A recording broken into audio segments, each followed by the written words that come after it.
আমি সজীব ওয়াজেদ জয় বলছি। বাংলাদেশে এখন একটি বিশৃঙ্খল পরিস্থিতি চলছে।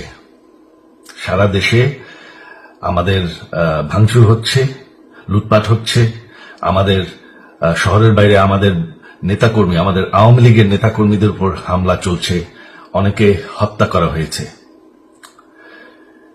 এই পরিস্থিতিতে আমি বলতে চাই, আওয়ামী লীগ হচ্ছে বাংলাদেশের সবথেকে পুরাতন গণতান্ত্রিক এবং সবথেকে বড় দল। আওয়ামী লীগ কিন্তু মরে যায়নি। আওয়ামী লীগ এই দেশকে, বাংলাদেশকে স্বাধীন করেছে।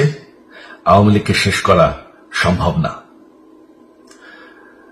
আমরা বলেছিলাম যে আমার পরিবার আর রাজনীতি করবে না, তবে আমাদের নেতাকর্মীর উপর যেভাবে হামলা হচ্ছে, এই পরিস্থিতিতে আমরা হাল ছেড়ে দিতে পারি না।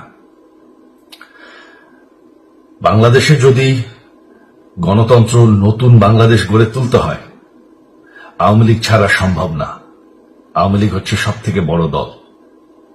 আওয়ামী লীগ কোথাও যাবে না, আওয়ামী লীগ শেষ হয়ে যাবে না, আওয়ামী লীগকে শেষ করা সম্ভব না। আওয়ামী লীগের নেতাকর্মীদের আমি সবাইকে আহ্বান জানাচ্ছি যে আপনারা সাহস নিয়ে দাঁড়ান। আপনারা একা না, আমরা আছি।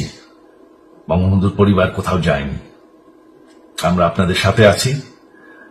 দেশকে, আমাদের নেতাকর্মীদেরকে, আওয়ামী লীগকে রক্ষা করার জন্য যা প্রয়োজন আমরা করতে প্রস্তুত। এই যে আমাদের বর্তমান যারাই আছে ক্ষমতায়, তাদেরকে আমি বলবো যে আমরাও একটি গণতান্ত্রিক, শৃঙ্খল, নিরাপদ বাংলাদেশ চাই, জঙ্গিবাদ মুক্ত। তার জন্য আমরা সবার সাথে আলোচনা করতে প্রস্তুত।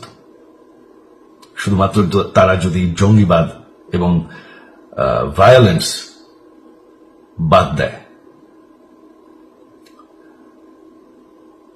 শেখ হাসিনা মরে যাননি, আমরা কোথাও যাইনি।